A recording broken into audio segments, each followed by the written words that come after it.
The morning sun had just begun to climb over the jagged ridges of the canyon, casting long, golden streaks across the valley floor, when Arikara, a young Apache warrior, spotted movement along the distant hillside. At first, it seemed like any ordinary day, quiet winds rustling through sagebrush, the occasional caw of a raven, the distant shimmer of a creek glinting in the sun. But then he saw him, a lone rider, a stranger appearing suddenly on the slope empty-handed, yet brimming with a strange, unwavering determination.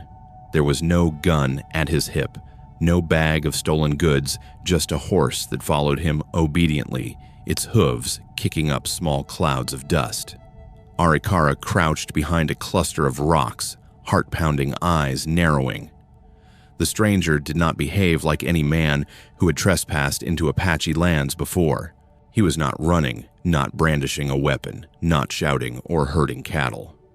Instead, he led the horse with a quiet precision, his posture upright, purposeful, almost ceremonial. Curiosity and caution warred inside Arikara. What was this man doing here? Was he friend, foe, or something entirely different? Every instinct in the young warrior screamed to draw his bow to call out a warning. Yet something about the stranger's demeanor gave pause, a hint that the man's intentions might be something far more complex than simple trespass. The valley around him was sacred ground hallowed by generations of Apache tradition. Arikara had grown up learning every nuance of its rules, where one could ride, which paths were safe, which were taboo. These lands demanded respect, and respect here was enforced not by lawmen or sheriffs, but by history itself, by the unbroken line of warriors who came before him. He had seen the consequences of ignoring those rules. Outsiders rarely returned once they wandered too far into the canyons without permission. The thought of an intruder here stirred a tension that was almost palpable, the air thick with the promise of confrontation, and yet the stranger's calm persistence sparked a different kind of intrigue. Arikara's mind raced. He had never faced a situation like this, a collision of cultures, a test of character that was not yet spoken.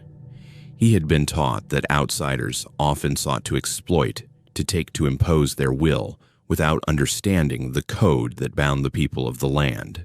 And yet he felt a spark of something else, perhaps a rare chance to witness courage or honor in a man who did not belong.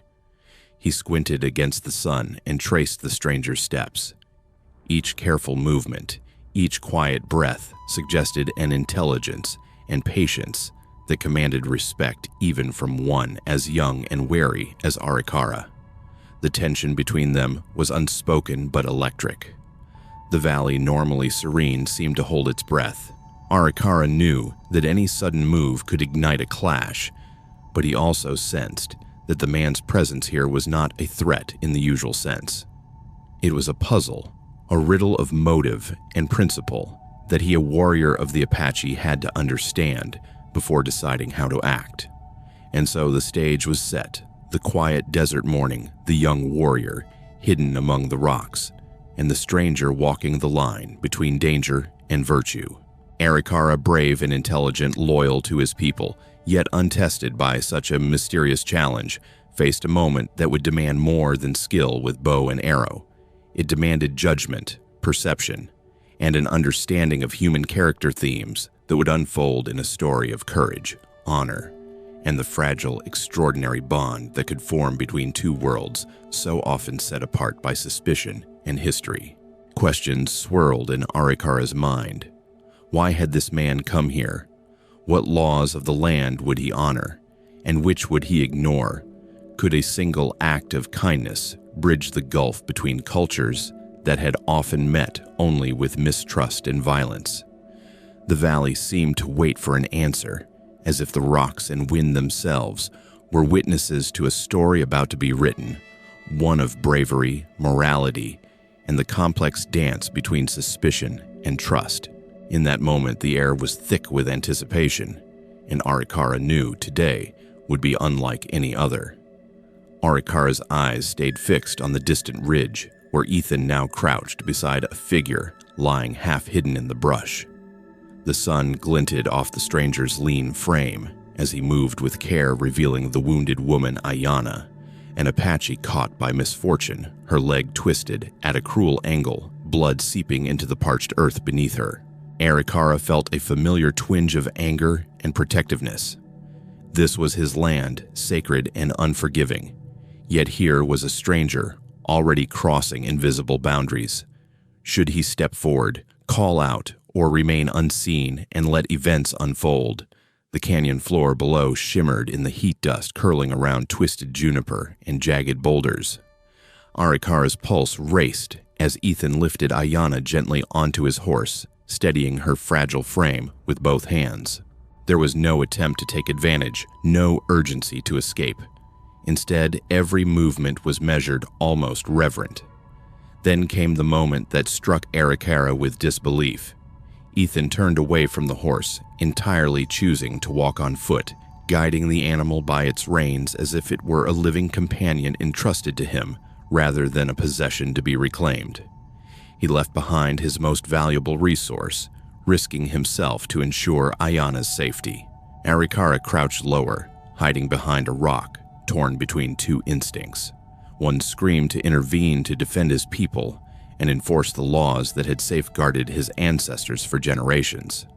The other whispered curiosity, a fascination with the stranger's unexpected courage.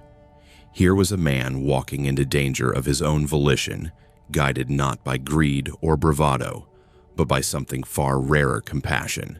Could a single act of kindness be strong enough to transcend the centuries-old divide between their worlds? The desert itself seemed to hold its breath. Heat waves rose from sun-baked earth, shimmering over the canyon floor like molten glass. Red rock cliffs towered over the valley, their jagged faces etched with the passage of time, a reminder that this was a land that demanded respect. The wind swept through narrow crevices, carrying the faint scent of sage and dust. Arikara could hear the soft scrape of the horse's hooves against the rocks, the quiet rustle of Ayana's breath, the subtle shuffle of Ethan's boots. Every detail pressed on his senses, amplifying the tension of the moment. Ethan's journey was slow, deliberate each step, a careful negotiation with the harsh terrain. Arikara observed the high ridges, the sudden drops, the sheer walls of stone that could send even the most experienced rider tumbling to injury or death. Ethan's decision to forgo his horse made him vulnerable, and yet there was no panic in his eyes, only unwavering focus. Arikara could not look away.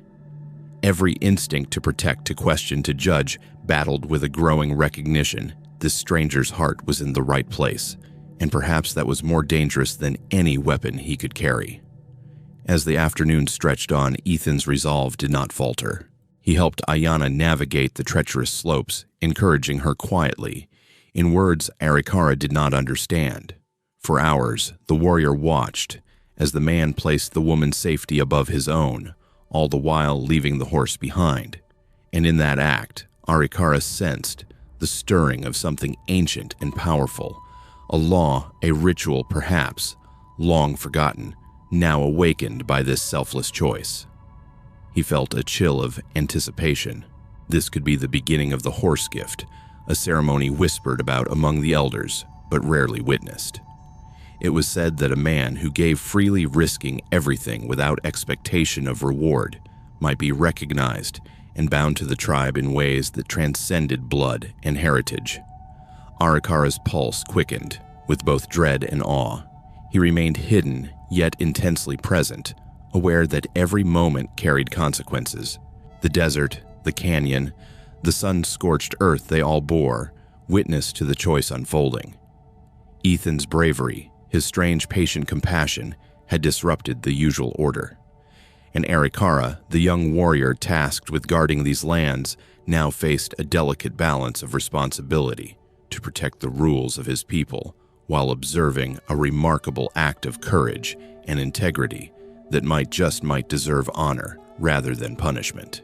As shadows lengthened and the sun edged toward the horizon, the valley seemed to contract, focusing all its energy on the small trio navigating the harsh terrain. Arikara's mind raced with possibilities, with warnings whispered by the elders, with the weight of history pressing down on him. He realized that this moment would be remembered long after the day ended, that the stranger's choice might ignite a chain of events no one could predict.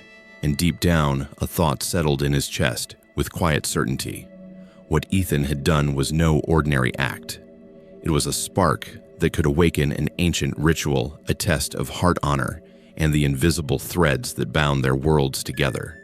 Arikara exhaled slowly, the wind lifting dust around him, and knew that the valley, the canyon, and the tribe itself had become part of a story about to be written, a story of courage, of moral reckoning, and of the fragile yet unbreakable power of selfless action. By mid-morning, a startling sight unfurled across the distant ridge. 70 Apache warriors appeared like shadows, rising from the red rock, each mounted on a powerful horse and holding a single white feather aloft. The desert sun caught the feathers, making them gleam against the deep blue sky, and for a moment the valley seemed suspended in silence. Arikara's heart pounded as he watched the formation take shape. The white feathers, he knew, were not mere decoration. They were symbols of ancient law and ritual, a language older than any settlement, a signal that the horse gift ceremony had begun. From his hidden vantage, Arikara's mind raced to interpret what he saw. The warriors were deliberate, their movements precise, almost choreographed. Each feather represented observation, judgment, and the readiness to enforce the sacred laws. Arikara understood the significance. This was a moment of great gravity. A stranger had entered their territory, and his actions, compassionate yet audacious, would now be tested in a way that could change the balance between the outsider and the tribe forever. Ethan, unaware of the silent audience above, continued his careful steps through the canyon, guiding Ayana's horse, as the woman limped, her face pale but determined. The young Apache warrior followed silently, choosing observation over interference. He explained to anyone who might listen, if they could see through the storyteller's eyes, that the horse gift was a ritual older than memory itself. It measured not strength with bow or blade, but the truth of the heart. The ceremony would judge whether a man's mercy, his willingness to risk himself, and his respect for the tribe could withstand the scrutiny of tradition. When Ethan finally reached the village, the scene was solemn, almost sacred. The elders had gathered near the stone circle at the heart of the settlement, their faces etched with age and authority, symbols of a lifetime devoted to the protection and preservation of Apache law. Arikara narrated to the imagined audience, painting the picture. Each elder represented a different virtue: honor, wisdom, courage, and balance. They would evaluate every choice Ethan had made and every decision he would face in the hours to come. The ceremony would unfold in 3 distinct parts. First, the stranger must demonstrate the sincerity of his actions. Did he help Ayana because it was right, or for selfish gain, for glory or favor? Every gesture, every word would be scrutinized, every heartbeat measured against a code that no outsider could fully comprehend at first glance. Arikara explained that it was not enough to speak truthfully. Ethan had to allow the elders to probe, question, and observe without defense, revealing the pure intent behind every decision. Second came the test of sacrifice.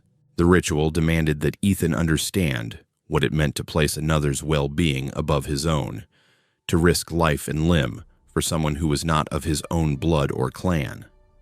The elders would set challenges that mirrored the harshness of the land, crossing treacherous canyons at night, climbing sheer cliff faces, retrieving sacred stones from deep within caves, or facing dangerous encounters with rival tribes. Arikara's narration conveyed the danger vividly. The peril was real, and failure could have been deadly. The audience felt the tension, imagining the blistering heat, the razor-sharp rocks, and the relentless desert wind threatening every step. Finally, the test of loyalty to the tribe itself would determine if Ethan could place the Apache people's welfare above his own. Could he understand, even as an outsider, the weight of community, the invisible web of responsibilities that bound each life to the next? Every action, every choice, every hesitation would signal to the elders whether he was worthy of connection or destined for rejection. Arikara emphasized the intensity. Here honor was as tangible as the stones underfoot, and the consequences for dishonor could echo for generations. As the sun climbed higher, Ethan's steps became measured, each movement a silent affirmation of his resolve. Arikara watched, heart in his throat, as the tension mounted. The audience, through his words, could feel the weight of tradition pressing down the almost unbearable suspense of the unknown. Would this man untested in the ways of the Apache prove his heart true? Or would the desert and the law claim him as it had so many others who entered unprepared? The white feathers glinted in the sunlight, and Arikara could almost hear their silent declaration. Judgment was near, and every motion, every thought, every breath would now be part of the story that the tribe would remember. The ritual steeped in mystery and sacred law had begun, and with it the valley itself seemed to hold its breath, waiting to witness whether courage, compassion, and integrity could truly transcend the boundaries between worlds. Every observer, every warrior, and every stone in the canyon bore witness to the unfolding drama. Ethan had taken the first step into the heart of tradition, and Arikara knew that whatever happened next would define not only the stranger, but the story of that day etched forever into the memory of the land and the people who called it home. Ethan stood at the center of the stone circle, the weight of the elder's gaze pressing upon him like the heat of the desert sun. Around him, the 70 Apache warriors remained mounted, their white feathers glinting in the afternoon light, silent, yet unyielding. The choice before him was stark, almost impossible. He could let one of the villagers face the trials in his place, or he could shoulder all 5 challenges himself. Without hesitation, he made the decision that would define not only his fate, but the story that would be told in this canyon for years to come. Ethan would face every trial alone, sparing the Apache men and women from danger. Arikara narrated each challenge with careful attention, ensuring the audience could feel the tension and danger Ethan confronted. The first test demanded crossing the Devil's Canyon Rapids at night, where jagged rocks threatened to tear both horse and rider apart, and the icy currents promised swift death to the unprepared. Ethan moved with precision, reading the river, as if it were a living thing finding footholds where none seemed possible. His every step, careful and deliberate, revealed not just courage, but a keen intelligence that earned the silent approval of the watching warriors. The second trial forced him into the mountain cat's cave, where darkness was absolute and every sound magnified into a potential threat. Ethan navigated the twisting passages, retrieving the sacred stone from the deepest chamber, while remaining alert to every creak and shadow. The elder's eyes, sharp and discerning, followed his progress. Arikara could see them, nodding imperceptibly, impressed by the balance of skill and calm determination. Scaling the cliff face came next an almost vertical wall of sandstone that had claimed many lives in memory and legend. With hands raw and feet bruised, Ethan climbed each hold, a negotiation with gravity, each breath a reminder of the stakes. Yet he pressed onward, embodying a rare combination of grit and respect for the land that resonated deeply with the Apache observers. The fourth test required him to enter rival territory and return with proof of peaceful contact, a trial as much of the heart as of skill. Ethan moved with care, mindful of the delicate balance between caution and courage, diplomacy and survival.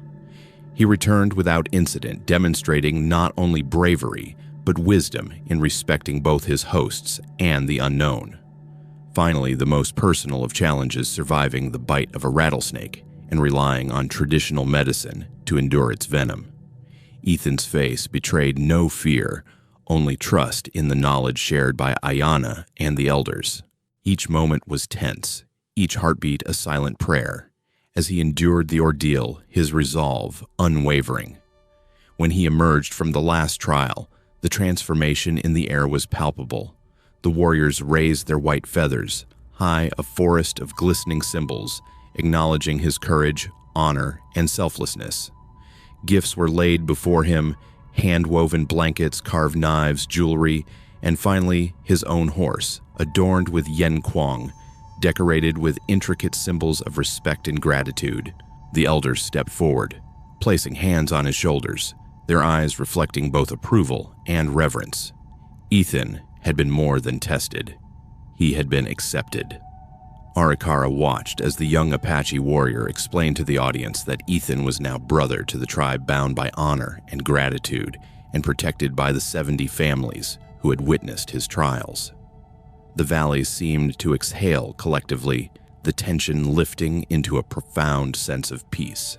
For Arikara, and for anyone observing, the lesson was unmistakable. Courage and selflessness could bridge worlds. Respect for tradition and the well-being of others could transform suspicion into trust. And even in a harsh, unforgiving land, the human heart, tested and proven, could create connections stronger than any fear or past grievance. Ethan's triumph was not merely survival. It was an affirmation of shared humanity, the kind of victory that inspired respect, gratitude, and a warmth that lingered long after the trials were over. As he mounted his horse, the white feathers fluttering proudly from the yen kwang, the elders and warriors saluted him.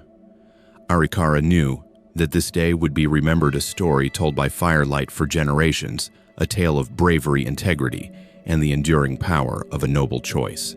As the sun dipped low over the canyon, painting the desert in shades of gold and crimson, Ethan mounted his horse, now adorned with the gleaming white feathers of the 70 warriors. Each plume shimmered in the fading light, a symbol of honor, trust, and the bond he had earned with a people whose ways were once foreign to him. Arikara rode beside him, a quiet sentinel and guide, while the other warriors formed a protective escort around the edges of the village. The air was filled with a reverent stillness, the kind that comes only when history and humanity converge in a single, unforgettable moment. Ethan's journey through the trials had proven something deeper than courage. It had demonstrated that true kindness and bravery know no borders. His willingness to risk everything for another, without expectation of reward or recognition, bridged the gap between cultures, forging a connection that transcended ancestry and history. Arikara watched with quiet pride as the stranger, now brother to their tribe, moved through the village that had once seemed so distant and mysterious. The elders' approval, the warriors' respect, and the tribe's offerings all carried a lesson for anyone who might hear the story. Selflessness, integrity, and respect for others are timeless virtues. Sacrifice and moral courage are not bound by color, creed, or birthright. They are measured only by the choices one makes when the stakes are highest. Through Ethan's actions, the Apache people and outsider alike found common ground, a reminder that empathy and honor can endure even in the harshest, most unforgiving lands. As the escort faded into the canyon trails, Ethan glanced back at the village one last time. The sight of the white feathers glinting in the sunset was more than a symbol. It was a testament to the power of heart, the strength of compassion, and the enduring value of bridging worlds through respect and courage. If this story inspired you, consider following the channel, sharing it with others, and leaving a comment or like below. Each gesture helps us continue bringing you tales from the Wild West, filled with human emotion, daring deeds, and timeless lessons.